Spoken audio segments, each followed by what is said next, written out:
प्रतिनिधि कितना खरा उतर रहे हैं ये हम जरूर बताएंगे, लेकिन इस वक्त अपडेट क्या है हम सीधे प्रधानमंत्री के संबोधन से आपको जोड़ते हैं।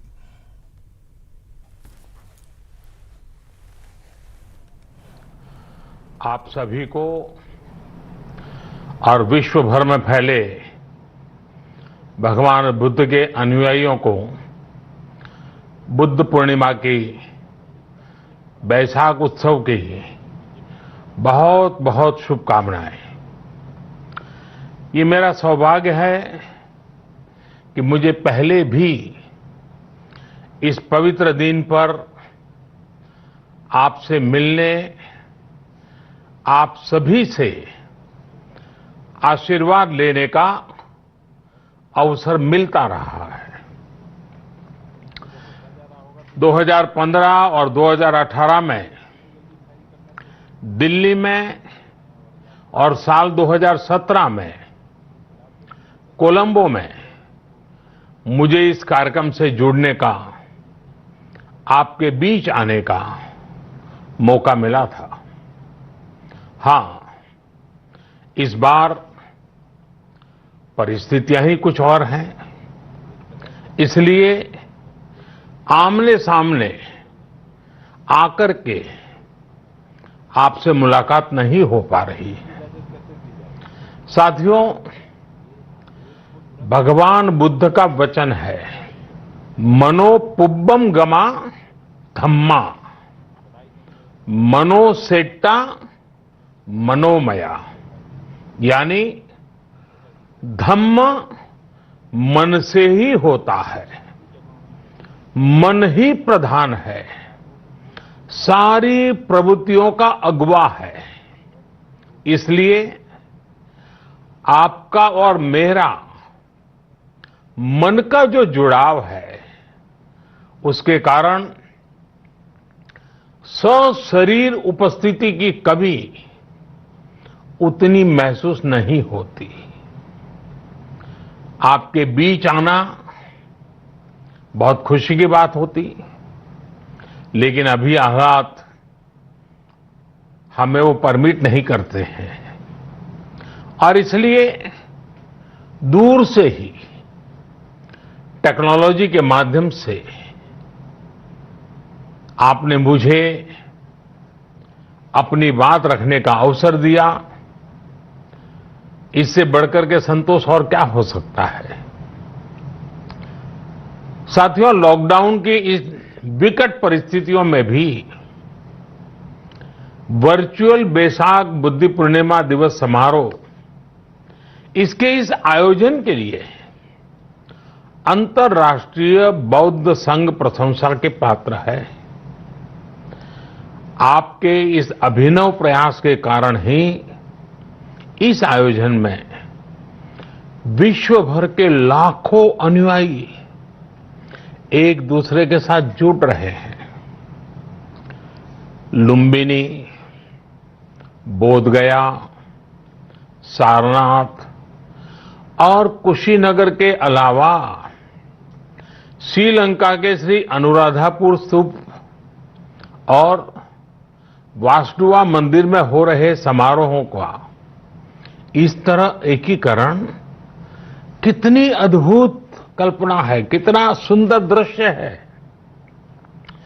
हर जगह हो रहे पूजा कार्यक्रमों का ऑनलाइन प्रसारण होना अपने आप में अद्भुत अनुभव है। आपने इस समारोह को कोरोना वैश्विक महामारी से मुकाबला कर रहे पूरी दुनिया के हेल्थ वर्कर्स और दूसरे सेवा कर्मियों के लिए प्रार्थना सप्ताह के रूप में मनाने का संकल्प लिया है। करुणा से भरी आपकी इस पहल के लिए मैं आपकी सराहना करता हूं। मुझे पूरा विश्वास है कि ऐसे ही संगठित प्रयासों से हम मानवता को इस मुश्किल चुनौती से बाहर निकाल पाएंगे। लोगों की परेशानियों को कम कर पाएंगे।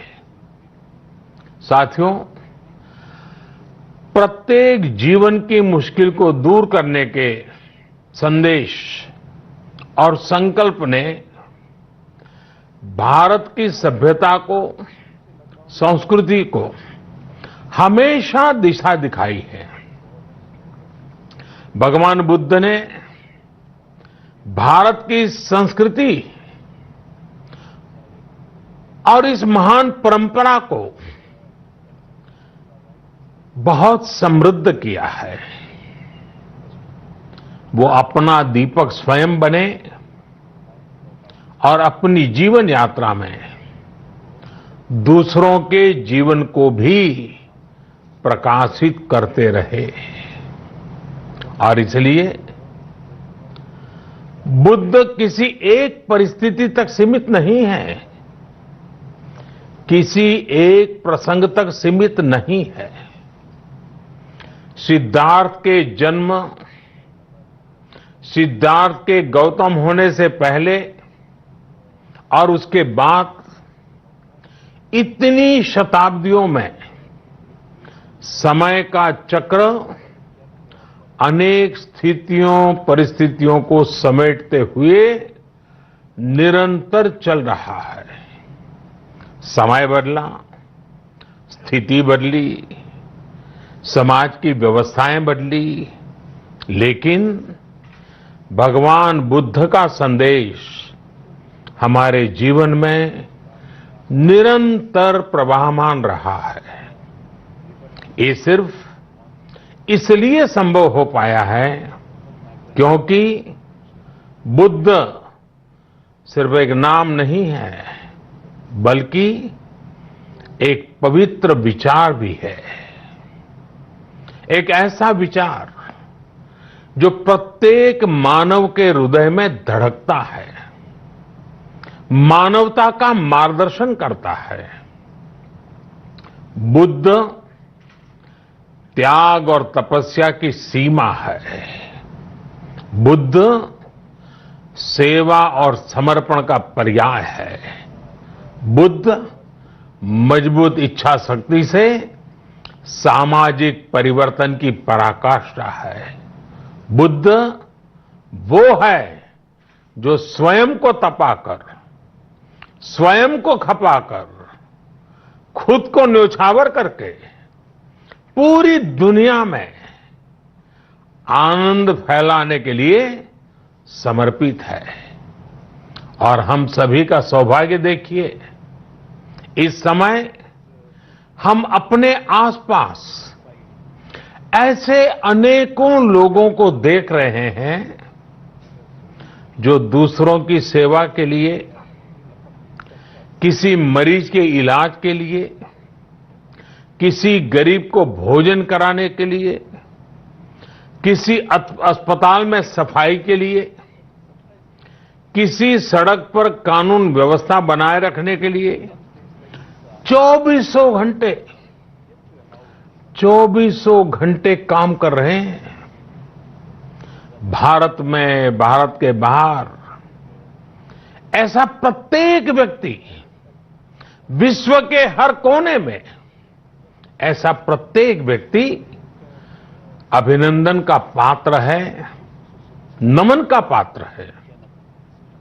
साथियों, ऐसे समय में जब दुनिया में उथल पुथल है, कई बार दुख, निराशा, हताशा का भाव बहुत ज्यादा दिखता है, तब भगवान बुद्ध की सीख और भी प्रासंगिक हो जाती है।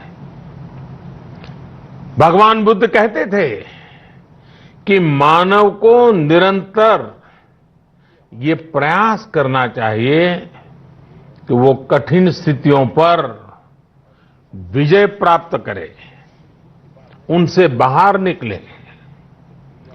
थक कर रुक जाना ये विकल्प नहीं हो सकता।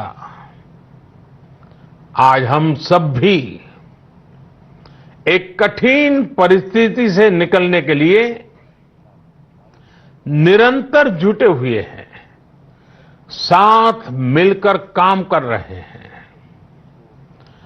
भगवान बुद्ध के बताए 4 सत्य यानी दया, करुणा, सुख दुख के प्रति समभाव और जो जैसा है उसको उसी रूप में स्वीकारना। ये सत्य निरंतर भारत भूमि की प्रेरणा बने हुए है।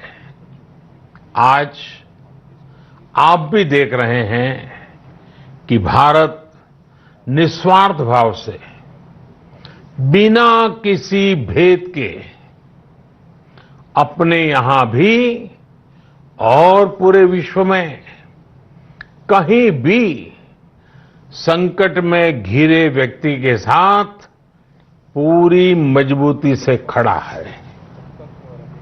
लाभ हानि, समर्थ असमर्थ से अलग हमारे लिए संकट की ये घड़ी सहायता करने की है। जितना संभव हो मदद का हाथ आगे बढ़ाने की है। यही कारण है कि विश्व के अनेक देशों ने भारत को इस मुश्किल समय में याद किया और भारत ने भी हर जरूरतमंद तक पहुंचने में कोई कसर नहीं छोड़ी है। भारत आज प्रत्येक भारतवासी का जीवन बचाने के लिए हर संभव प्रयास तो कर ही रहा है, अपने वैश्विक दायित्वों का भी उतनी ही गंभीरता से पालन कर रहा है। साथियों, भगवान बुद्ध का एक एक वचन, एक एक उपदेश मानवता की सेवा में भारत की प्रतिबद्धता को मजबूत करता है। बुद्ध भारत के बोध और भारत के आत्मबोध दोनों का प्रतीक है। इसी आत्मबोध के साथ भारत निरंतर पूरी मानवता के लिए, पूरे विश्व के हित में काम कर रहा है और करता रहेगा। भारत की प्रगति हमेशा विश्व की प्रगति में सहायक होगी। साथियों, हमारी सफलता के पैमाने और लक्ष्य दोनों समय के साथ बदलते रहते हैं, लेकिन जो बात हमें हमेशा ध्यान रखनी है वो ये कि हमारा काम निरंतर सेवा भाव से ही होना चाहिए। जब दूसरे के लिए करुणा हो, संवेदना हो और सेवा का भाव हो तो ये भावनाएं हमें इतना मजबूत कर देती हैं कि बड़ी से बड़ी चुनौती से आप पार पा सकते हैं। सुप्पबुद्धम पबुज्जन्ति सदाघोतम सावका, यानी जो दिन रात हर समय मानवता की सेवा में जुटे रहते हैं वही बुद्ध के सच्चे अनुयायी हैं। यही भाव हमारे जीवन को प्रकाशमान करता रहे, गतिमान करता रहे।